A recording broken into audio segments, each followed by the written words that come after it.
पिछले वीडियो में अपन एफ और आर रिलेशन देख चुके हैं और रिलेशन अपना ये था एफ बराबर आर बटा 2। अब नेक्स्ट वीडियो में अपन इस वीडियो के अंदर अपन देखने वाले हैं कि बिंब दूरी u, प्रतिबिंब दूरी v और फोकस दूरी f में क्या संबंध होता है, यानी इसको अपन सिंपली दर्पण समीकरण भी कहते हैं। दर्पण समीकरण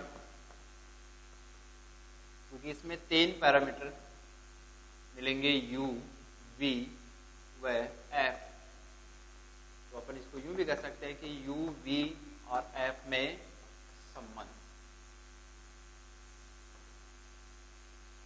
जैसे अपन ने पिछले डेरिवेशन के अंदर अवतल दर्पण का उपयोग कर f और r में रिलेशन देखा था, यहां पर भी अपन वही अवतल दर्पण का उपयोग करेंगे। अवतल दर्पण जिसमें रजत पॉलिश उभरे हुए हिस्से के बाहर की तरफ होती है,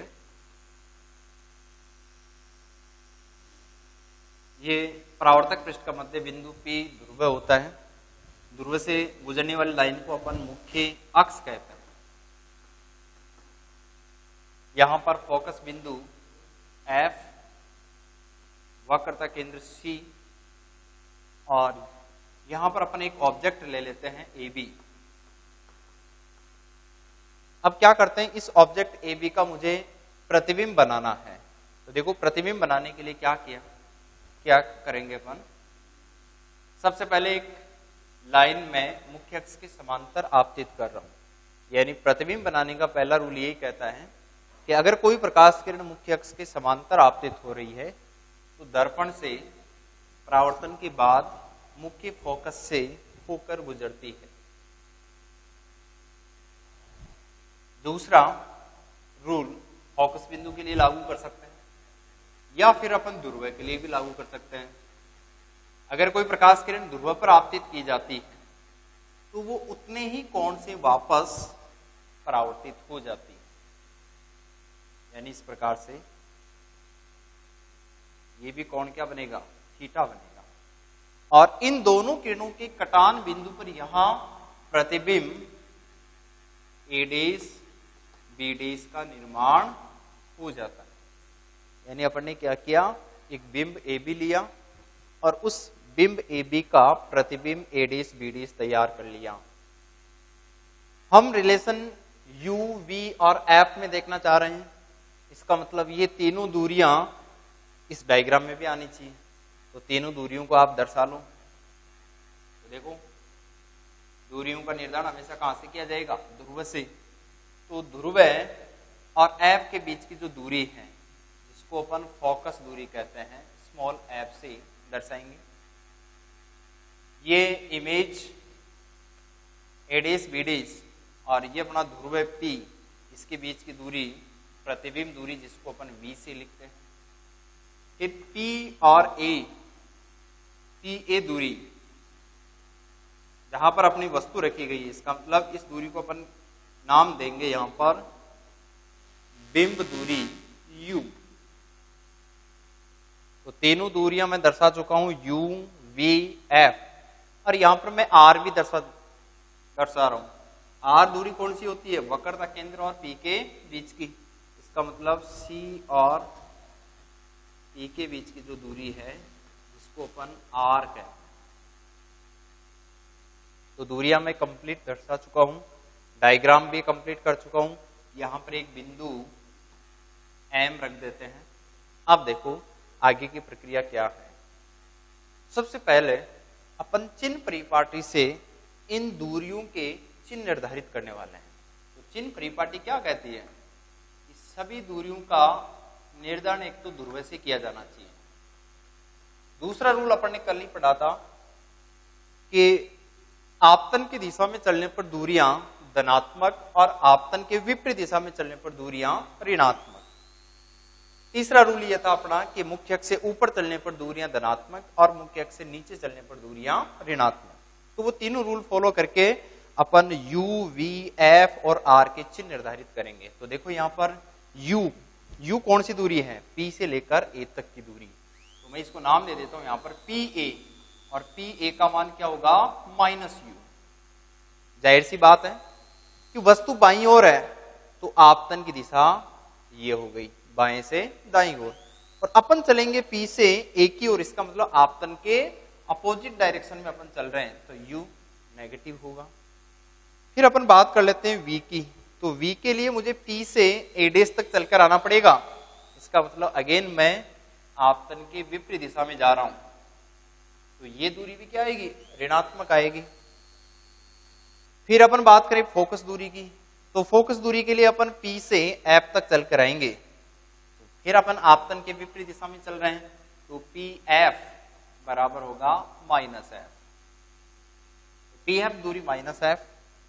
फिर P से लेकर C तक की दूरी वक्रता त्रिज्या, इसका मतलब वक्रता त्रिज्या PC, ये डिस्टेंस भी क्या होगी, -R होगी। तो अपन यहां पर चिन्ह परिपाटी से U, V, F और R के चिन्ह निर्धारित कर चुके हैं, ये अपन ने समीकरण नंबर 1 डाल दी।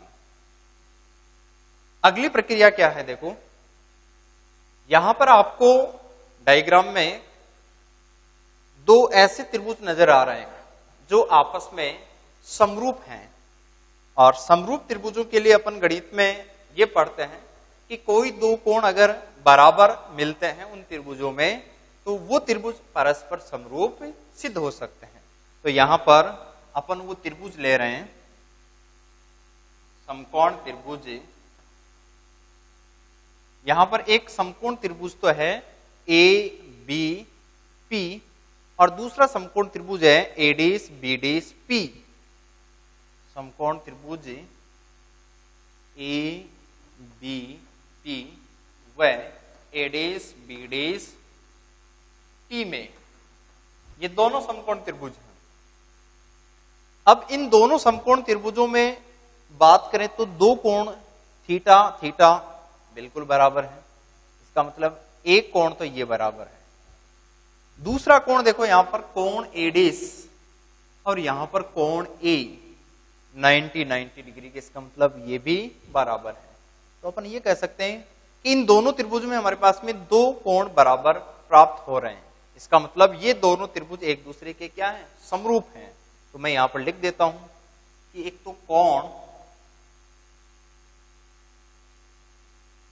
APB बराबर है कोण AD'PB'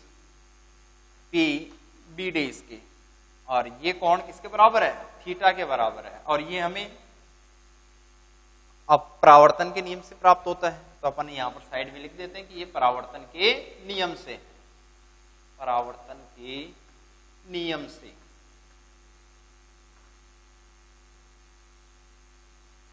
दूसरा कोण देखो, कोण BAP बराबर है कोण BD'AD'P के, तो मैं यहां लिख देता हूं कोण BAP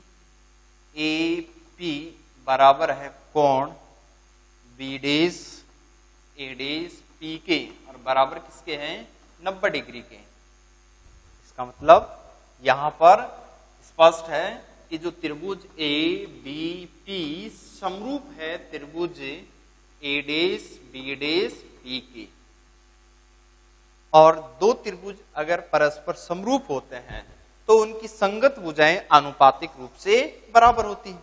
तो इनके संगत भुजाएं कौन से होंगे, AB के संगत भुजा तो है AD'BD', तो अपन लिख देंगे कि AB के संगत है AD'BD', तो AB बटा AD'BD' बराबर होगी,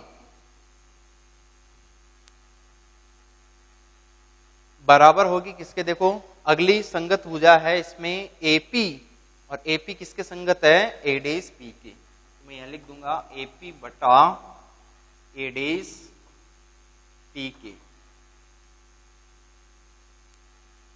इसके बाद में देखो यहां पर AB बटा AD'BD' का मान अपन ने बताया किसके, AP बटा AD'P के। तो AP A से लेकर P तक की दूरी निश्चित है, U है, तो चिन्ह परिपाटी से वो क्या है, -U। तो इसको मैं लिख सकता हूं या AB बटा AD'BD' बराबर -U बटा AD'P, तो AD'P दूरी किसके बराबर है, v के। तो मैं इसको यहां पर लिख देता हूं -v। तो ये चिन्ह यहां पर कैंसिल हो जाएंगे। तो हमारे पास में एक समीकरण बन चुकी है, और समीकरण हमारे पास में ये है कि AB बटा A'BD का मान हमारे पास में है U बटा V, और इसको मैं यहां पर समीकरण नंबर दे देता हूं 2।